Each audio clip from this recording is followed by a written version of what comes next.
Amid the protests that have happened,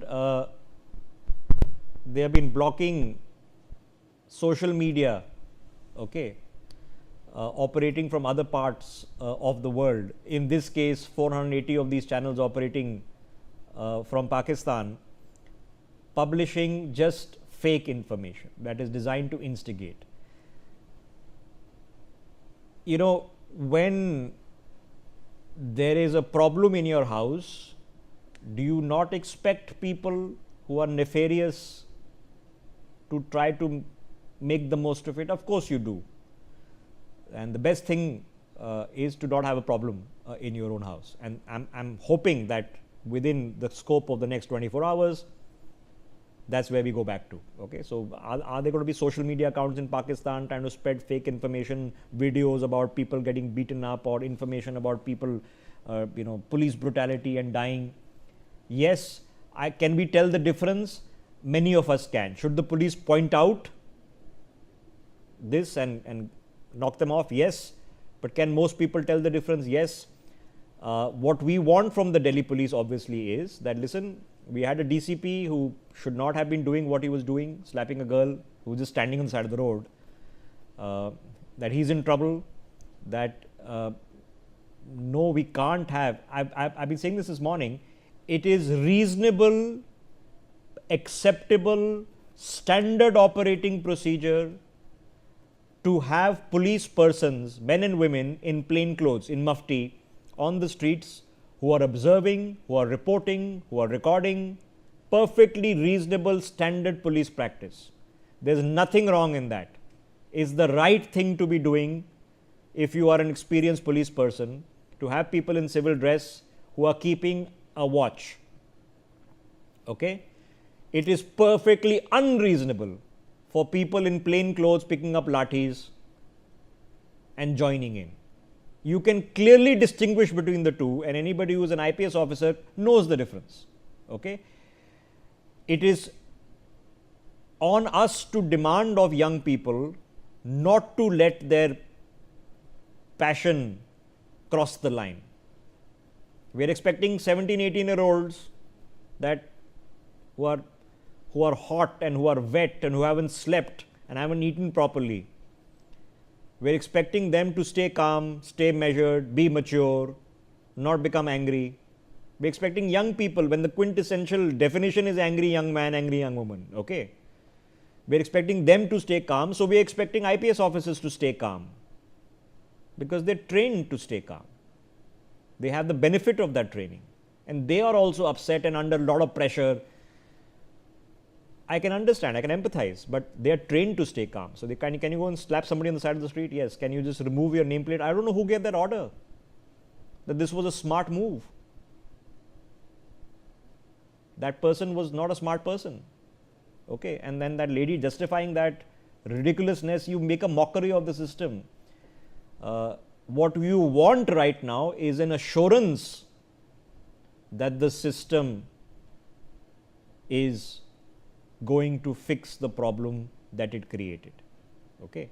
It didn't start last week, it didn't start last year, it didn't start 10 years ago, it didn't start 30. The world's been burning since the day's been turning, if you know the song I'm referring to. But we want reassurance the system will stop the problem. We've got the reassurance from the top, not once but twice now in the past 36 hours. Okay? Cabinet meeting happening shortly. Nirbhaya protests. I remember there was a union minister and we were protesting outside his house. A lot of media was there. You know what message we got from inside? That today is a Sunday. Come back tomorrow.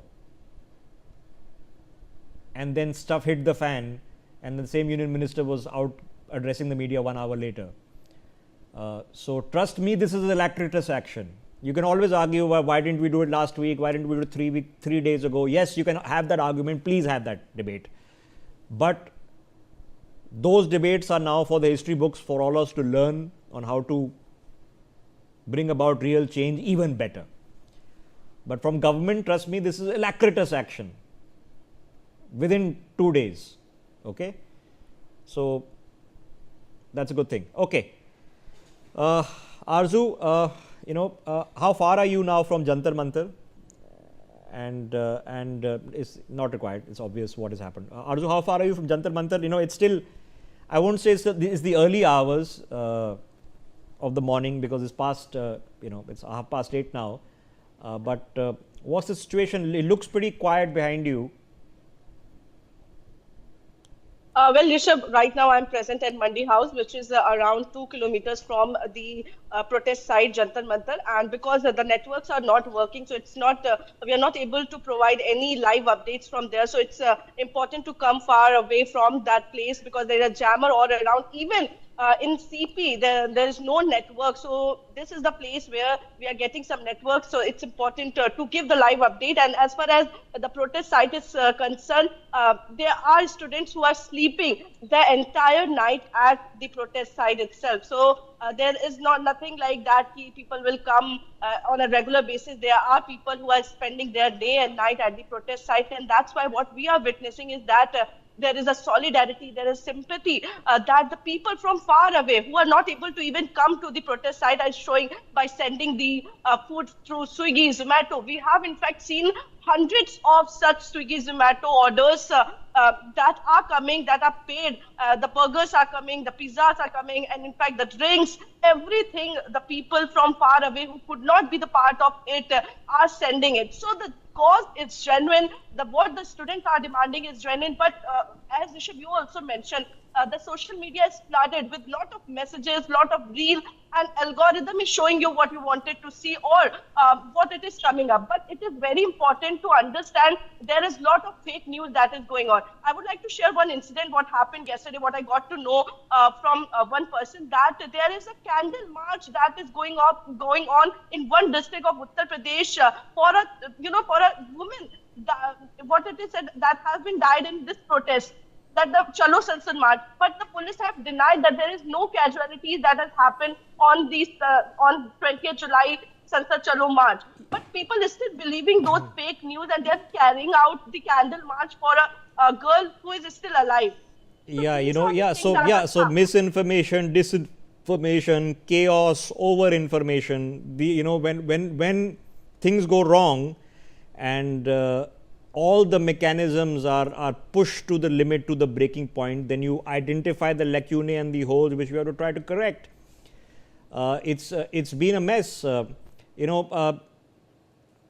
lot of people have been having this conversation. Arzu, I'm sure as a young journalist, you've been thinking it as well, okay? That the media should have been covering this 24/7 for the past 30 days. What is reasonable coverage is also a conversation to have. I remember when a protest happened and we covered it 24/7 for months. Okay. And what was the end result? I was there, part of the coverage for months. We made people famous for the efforts. But the man who was organizing the protest went home, another one became a politician, another one became a multi-thousand crorepati, runs a massive empire now, okay. Another one became a lieutenant governor, also became a politician, contested to be Chief Minister of Delhi, okay. And the cause of the Lokpal vanished. So you can have the counter argument also. JNU protests, remember that? You remember one particular individual who has gotten tickets from political parties. He's contested from Delhi, he's contested from Begusarai. Did he get too little coverage or too much coverage? I don't know. You can have that conversation. So it's a problem both ways. During Mumbai 26/11 terror attacks, too much coverage was the problem. No, the terrorists were sitting and watching what was going on, giving instructions. We've learned a lesson now to stay away. So there's no right answer. We'll all have to go back and learn from this. What could have been done better? How could we have prevented that 48 hours of chaos that took place? All of us are stakeholders in that. Okay, what could the media have done better? What could the cops have done better? What could government have done better? What could the protest organizers have done differently? But when you're a protest organizer, how do you vet the people who are coming to your protest? It's not possible. Don't expect that to happen. Okay. So many things could have been done differently. But while we ponder over what we could have done differently, done better, we have to think about the immediate. What can we do right now that is different, that is better? And we don't want to have this situation. Nobody wants it. It's an unhappy thing to happen. We now need to fix it and move on. Okay, Arzu, we're going to take a break. We'll come back to this coverage, rolling coverage. A lot of developments are going to take place, ladies and gentlemen, over the past, over the past night, over the next few hours. Be ready for this cabinet meeting that is going to pass this bill, which will be presented to Parliament on Monday. The Prime Minister has told us. So literally, the next time Parliament meets, the bill will be before them. Hopefully, be passed within a day or within a couple of days, however long the discussion is going to take place. Be ready for that meeting happening at 12:30 as well, when we come back to that coverage.